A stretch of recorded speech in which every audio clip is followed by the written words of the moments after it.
Hey guys, Jerry from Showtime Audio. Just wanted to give you the final walkthrough on this beautiful 2023 Range Rover.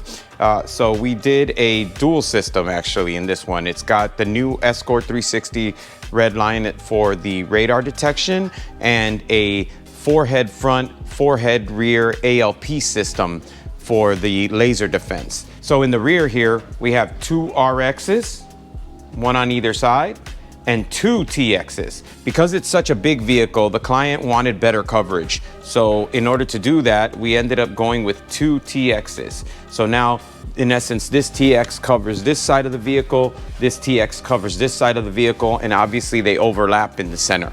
But this is literally the most coverage you can get. So 2 RXs, 2 TXs. I mean, the back of this thing is fully covered. The radar head, it actually lives behind the bumper. We'll show some pictures in the video. And then, so on the interior of this, obviously the interior on this vehicle is gorgeous. I mean, look at the two-tone steering wheel, all the wood grain, the aluminum, screen. I mean, it is just a gorgeous, gorgeous interior. So one of the main things that the client wanted was to not take away from that, and also to make the system disappear, right? So the way we did that for him is we put the controllers here. And since we're running a dual system, we have, this is the Escort 360 redline controller. So that controls the radar portion of the system. And then this is the ALP hi-fi controller. So this would be your mute button, your power button. This is the control for the laser defense system.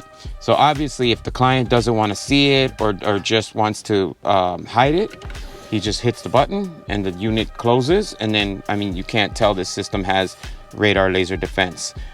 For the LEDs, you can see there's actually the 2 LEDs are in here. From the driver position, it's hard to see, but from the driver position, you can actually see them because they're firing up at these slats. So in the slat, you can see that the LEDs are on and ready to jam. So it's nice because they're still visible, but they're hidden, right? All you can see is the glow. You can't see the actual LED itself, right? And then lastly, this is the display for the Escort system. It allows you to see everything that's going on with the radar system only in this case. If you were doing the full system, which included their jammers as well as the radar, it would do everything. But in this particular case, again, we're running it as a split system.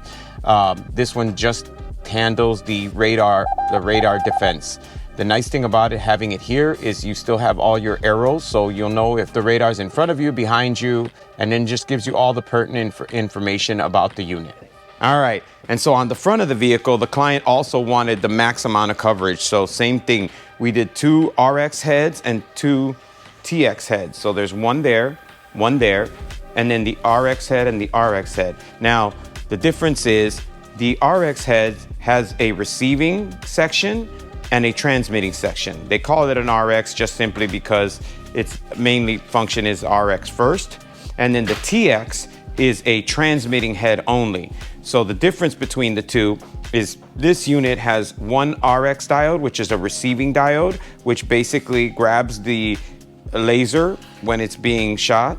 And then it has 1 jamming diode. So 1 diode that overpowers the gun and gives them an error message.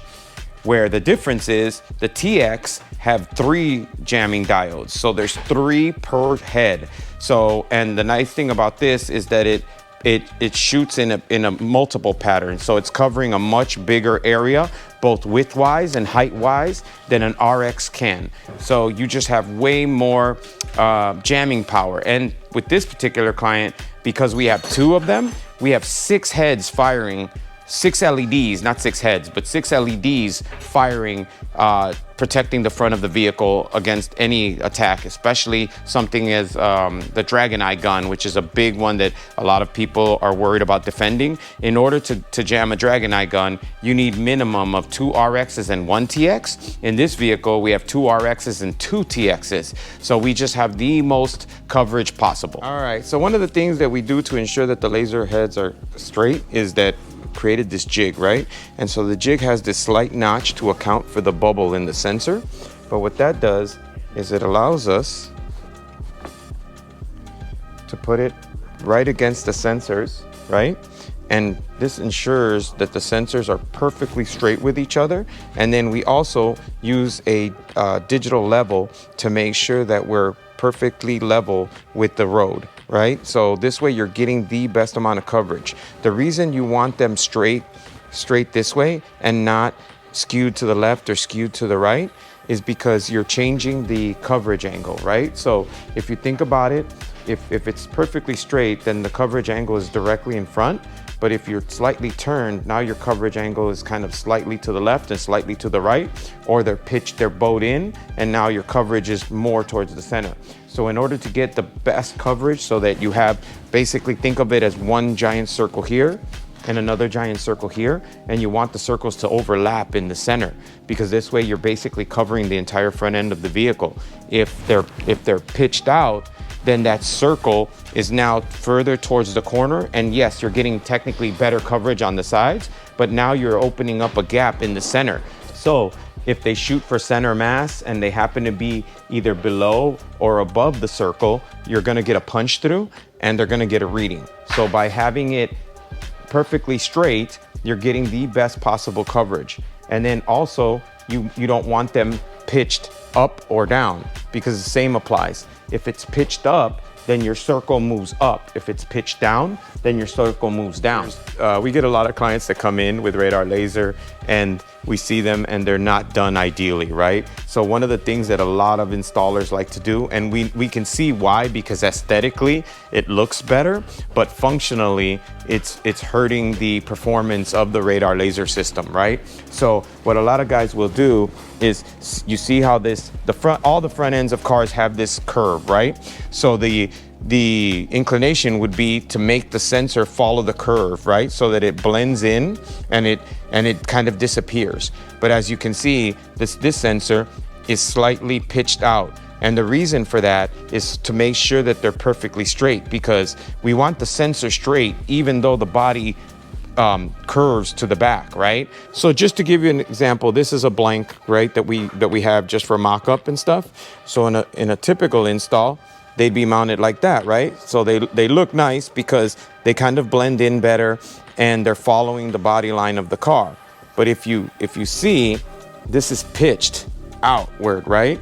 So now your coverage just shifted to the left, right? So that's not good. And then also, if on some of the cars, they're mounted on underneath, like here, but the bumper has like a slight pitch upward. So we'll see them stuck like this. So not only are they pitched outward, but then they're pitched up. So now your coverage is out here and up here. That's like the worst possible, right? Because now you're covering way above you, right? Where the ideal thing is to have a perfect circle. So think of it as one giant circle in this one and one giant circle in this side. So almost like shields, right?